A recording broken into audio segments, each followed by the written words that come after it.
नमस्कार।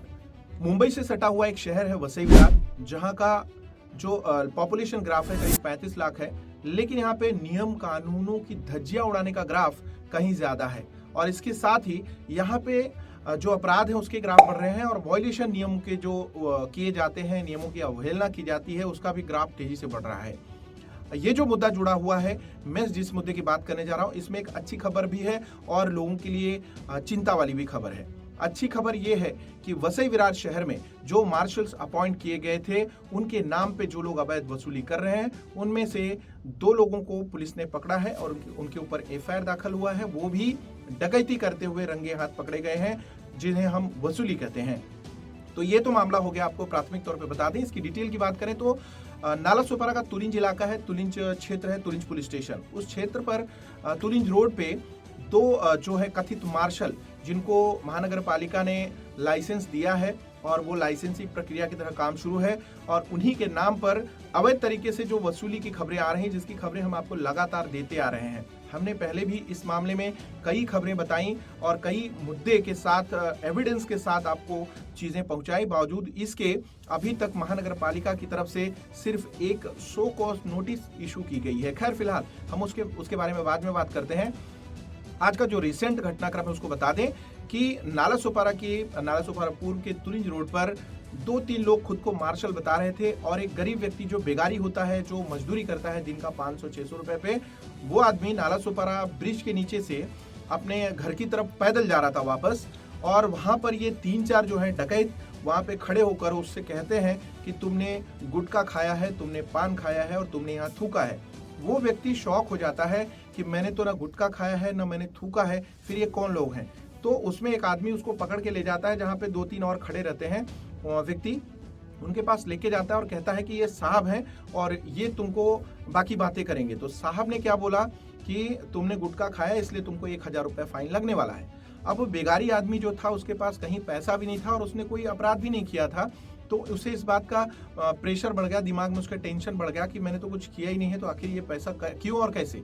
लेकिन इसी बीच वो 3-4 लोग उसका बैग जो साथ में लेते हैं, खाने का टिफिन वगैरह जो लिया था, उस बैग में ये लोग बैग छीन कर तलाशी करना शुरू करते हैं और जेब में पॉकेट में जो था वो तलाशी अभियान चलाते हैं, 3-4 मिलकर, और वो गरीब आदमी की जेब से 50 रुपया मिलता है और वो 50 रुपया ले लेते हैं। इसी दौरान तुलिंज पुलिस स्टेशन के कुछ पुलिस कर्मचारी जो है वहां से गुजर रहे थे और उनकी निगाह में आया कि इसके साथ कुछ तो गड़बड़ है, जिसके कारण ये आदमी परेशान दिख रहा है और इसका बैग वगैरह जेब की तलाशी ली जा रही है, तो कहीं चोर है या चोरी किया है, ऐसा कुछ प्रकरण हो सकता है। पुलिस जब जाती नजदीक तो वो आदमी जो है अपनी आपबीती बताता है। इसके बाद पुलिस स्टेशन में उन लोगों को लाया जाता है और उन्हें चेक किया जाता है, तो पता चलता है कि ये मार्शलों के नाम पर जो वसई विरार में 100-150 लोग घूम रहे हैं, ये उन्हीं में से एक लोग है, ये उनकी टोली है, उन्हीं में लोग। तो पुलिस उस पर एफआईआर दाखिल करती है, 2 लोगों को अरेस्ट किया है। ये तो बस बता दें आपको कि शुरुआत है। वसई विरार में महानगर पालिका ने वसई विरार महानगर पालिका के अधिकारियों की अनदेखी की वजह से ये जो मामले हैं, ये पूरी तरह बढ़े हुए हैं। मैं आपको स्पष्ट बता दूं कि इस प्रकरण में मैंने डॉक्टर चारुशीला पंडित, जो डीएमसी है, डेप्यूटी म्युनिसिपल कमिश्नर ऑफ घनकचरा डिपार्टमेंट, इनको मैंने सारा एविडेंस दिया है।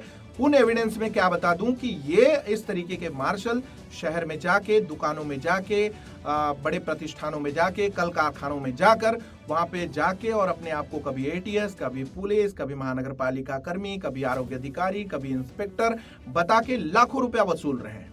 इस चीज की हमने पहले भी विद एविडेंस खबरें चलाई हैं। बावजूद इसके अभी तक महानगर पालिका ने कार्रवाई के नाम पर सिर्फ शो कॉज नोटिस इशू किया है।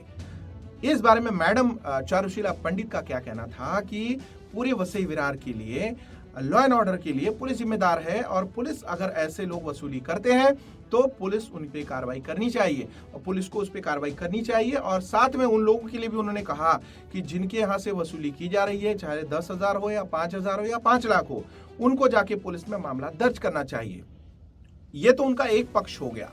दूसरा पक्ष हमारा ये है, हमने जो एविडेंस दिया है, उस एविडेंस में एक गाड़ी में 4 से 5 लोग एक कंपनी में जाते हैं, जहां से 25,000 50,000 रुपए उठाते हैं।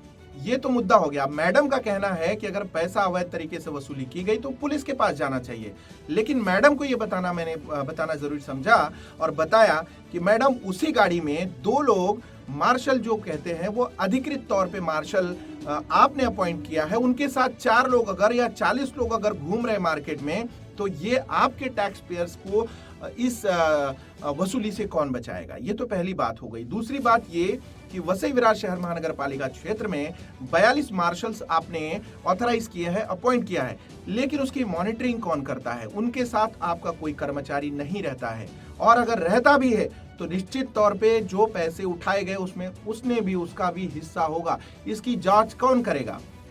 मैं आपको बता दूं, इससे जुड़ा जो भी आपको एविडेंस चाहिए वो एविडेंस मैंने आपको दिया है और जरूरत पड़ने पे आपको दिया जाएगा विद एविडेंस। यहां तक कि नकली पावती यानी जो रिसिप्ट बुक है जिस पे फाइन मारी जाती है, ये नकली पावती, ये जो मार्शल्स के नाम पे लोग वसूली कर रहे हैं, ये मुंबई से आए हुए छठे गुंडे और बदमाश लोग हैं जो यहाँ पे आकर कंपनियों में जाकर और वहां पे एटीएस अधिकारी बताकर, पुलिस अधिकारी बताकर, पॉल्यूशन कंट्रोल बोर्ड के अधिकारी बताकर यही फर्जी मार्शल जाके वहां पे लाख लाख रुपया, 2-2 लाख रुपया एक एक कंपनियों से लोग उठा रहे हैं। इन सब के बहुत सारे आंकड़े और डेटा हमारे पास हैं। आखिर इनको किसने खुली छूट दी है कि वसई विरार शहर में जाकर आप लूटपाट करो, और इनकी कोई भी सुनवाई किसी भी जगह नहीं होती? पिछले साल की बात है, पिछले साल महानगर पालिका के इन्हीं का गतिविधि करने वाले मार्शल्स जो अनऑथराइज तरीके से कार्य कर रहे थे, उनको वाली पुलिस स्टेशन ने पकड़कर 3 लोगों के खिलाफ एफआईआर दर्ज किया था, और आज तुलिंज पुलिस स्टेशन ने एफआईआर दर्ज किया है। मैं स्पष्ट तौर पे एक चीज बता दूं कि वसई विरार शहर महानगर पालिका के आरोग्य अधिकारी डॉक्टर चारुशीला पंडित और दरवेशी साहब, मैं आपको बता दूं कि आप दोनों लोगों को जितनी आवश्यकता होती है उससे अधिक एविडेंसेस आपको उपलब्ध कराए गए हैं, और ये सारे वायलेशंस की सूचना दी गई है। आपकी जानकारी के लिए और आप लोगों की जानकारी के लिए बता दें, जो हमारे दर्शक हमसे जुड़े हैं उनको बता दें कि वसई विरार शहर में जो टैक्स पेयर्स हैं, जो इंडस्ट्रियलिस्ट हैं, जो बिजनेसमैन हैं, जो अपना बिजनेस कर रहे हैं, वो इस तरीके की अवैध वसूली से तंग आ चुके हैं। मेरे पास कई ऐसे लोगों के फोन कॉल्स हैं, कई लोगों की ऐसी वीडियोस हैं जो ये कह रहे हैं कि वसई विरार इस तरीके की जो एक्सटॉर्शन हो रहा है उससे हम थक गए हैं, ऊब गए हैं और हार गए हैं। अब हम वसई विरार से पलायन कर रहे हैं, हम गुजरात में कंपनियां लेके जाएंगे, यहाँ बिल्कुल हमें काम नहीं करना है। तो कल को अगर ये जो इंडस्ट्रीज कंपनी यहाँ से शिफ्ट कर रही हैं उसका जिम्मेदार कौन होगा? क्या घन कचरा डिपार्टमेंट इस जिम्मेदारी को लेगा? आपको बता दें कि अभी तक मेरी मांग के अनुसार मैंने अगर एक बार कहा है कि आप यहाँ 42 लोगों की लिस्ट अगर ये जो मार्शल्स काम कर रहे हैं उनकी लिस्ट हमें सौंप दी जाए, उसके लिए दरवेशी साहब जो आरोग्य के एएमसी असिस्टेंट म्युनिसिपल कमिश्नर हैं सुखदेव दरवेशी, उन्होंने कहा कि आप आरटीआई से डेटा लीजिए।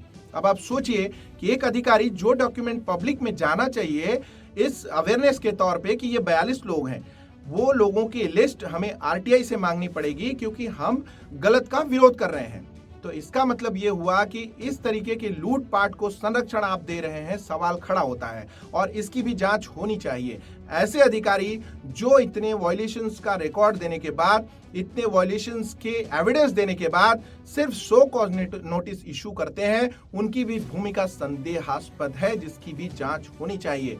इंपॉर्टेंटली आपको बता दें कि वसई विरार में जितने सारे मार्शल्स घूम रहे हैं उनके पास न उनकी as per recommendations, as per guidelines, as per terms, as per norms उनके पास वर्दी होनी चाहिए, इन द सेंस कि उनके पास अपना ये जो उनका यूनिफॉर्म होता है वो होना चाहिए, उनके गले में आईडी होनी चाहिए, उनके साथ बहुत सारी चीजें नॉर्म्स हैं।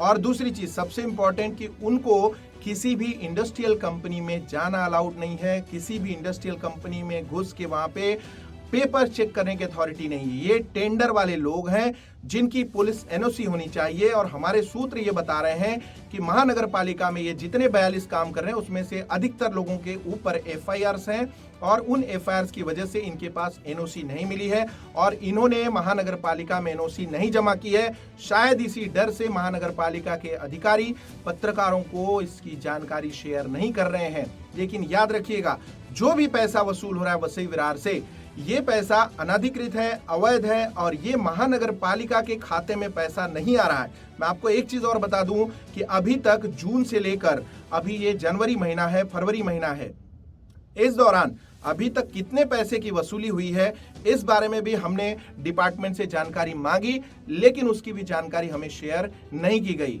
यानी जितनी भी रिसिप्ट बुक जो महानगर पालिका से डिस्पैच होकर मार्केट में जाती है वसूली के लिए, वो कितने नंबर ऑफ रिसिप्ट इन्होंने डिस्पैच की है, ऑथराइज की है, इसकी जानकारी हमें नहीं दी गई। उल्टा हमने वो चीज पाया है कि फर्जी जो रसीद छापी गई है, जो ये मुंबई वाले जो एक्सटॉर्शन करता जो हैं, खंडनी खोर जिनको बोलते हैं, हफ्ता वसूली करने वाले मुंबई से आते हैं, इन्होंने अपने फर्जी रसीद छपवाई है, जिसकी जानकारी हमने सुखदेव दरवेशी साहब को दे रखी है। उन्होंने हमें बताया, कंफर्म किया है कि ये जो रिसिप्ट है, ये रिसिप्ट उनकी है, लेकिन हमारे रिकॉर्ड में नहीं है। अब बताइए, इसके बावजूद वसई विरार की इस एक्सटॉर्शन पर कार्रवाई होनी चाहिए कि नहीं होनी चाहिए? वसई विरार महानगर पालिका की जो डीएमसी हैं डॉक्टर चारुशीला पंडित, आपको मैं बता देना चाह रहा हूं मैडम कि आपके इस डिपार्टमेंट पे अगर आप नजर नहीं रखेंगी तो आने वाले दिनों में महानगर पालिका के नाम से जो भी बदनामी हो रही है और जो महानगर पालिका की छवि खराब हो रही है, उसमें कहीं ना कहीं जिम्मेदारी आप लोगों की भी बनेगी। जो हमारे सूत्र बता रहे हैं कि यहाँ पे जितना भी कालाकांडी हो रही है, जितना भी अवैध वसूली हो रही है, वो सारा पैसा कुछ अधिकारियों में भी बट रहा है। उनके नाम के खुलासे हम आपको जरूरत पड़ने पे करेंगे, बावजूद आप इस पे कार्रवाई करें। और ये बहुत जरूरी है, क्योंकि वसई विरार से कंपनियों के पलायन की भी तैयारियां हो चुकी हैं। उसका रिजल्ट भी आपको आएगा आंकड़े के साथ। उसकी शुरुआत जो है कार्रवाई की, जो आपको बता रहे हो, कार्रवाई की शुरुआत तो हुई। तुलिंज पुलिस स्टेशन ने 2 लोगों के खिलाफ मामला दर्ज किया है और उसमें डकैती वाला सेक्शन लगाया है। आप समझिए कि ये रास्ते पे खड़े होकर ये पूरी तरह डकैती करते हैं। तो आपको एक चीज और अनुरोध करूंगा, जो भी हमारे दर्शक ये वीडियो देख रहे हैं, इसलिए नहीं कि मैं वीडियो शेयर करने के लिए कभी बात नहीं करता, लेकिन आज मैं आपको बता दूं कि ये सारे दुकानदारों को, सारे इंडस्ट्रियलिस्ट को, सारे बिजनेसमैन के पास ये वीडियो भेजिए, निकाल कर डाउनलोड करके भेजिए, जैसा भी भेजने भेजिए। लोगों को ये बताइए कि अगर आपके पास विदाउट यूनिफॉर्म कंपनी में कोई व्यक्ति घुसता है, उसके पास आईडी कहाँ की है, कैसी है, कौन है, उसकी आईडी की जांच करिए। नहीं तो 112 पे तुरंत पुलिस को फोन करिए, या तो फिर मेट्रो सिटी समाचार, जिस पे हमारा ये चैनल आप देख रहे हैं, यहाँ पे गूगल करेंगे मेट्रो सिटी समाचार कॉन्टेक्ट नंबर, तो आपके हमारे तीनों नंबर आ जाएंगे। उस पे मुझे कॉल करके बताइए, आपकी मदद करने के लिए हम लोग हैं। इस तरीके की अवैध गतिविधियों पर रोक लगाने के लिए मेट्रो सिटी समाचार पिछले 2-3 महीने से, जब से इनकी गतिविधियां शुरू हुई हैं, हमने एक चीज की टाइम बाय टाइम रिपोर्ट्स दी है, लेकिन उस पे कार्रवाई पे खानापूर्ति हुआ है, जिससे डिपार्टमेंटल अधिकारियों के ऊपर सीधे तौर पे क्वेश्चन मार्क सामने आता है कि कहीं ना कहीं इस पे मिली भगत तो नहीं, इसकी भी जांच होनी चाहिए। खैर, फिलहाल वीडियो को देखने के लिए आप सभी का धन्यवाद, आभार। देखते रहिए मेट्रो सिटी समाचार।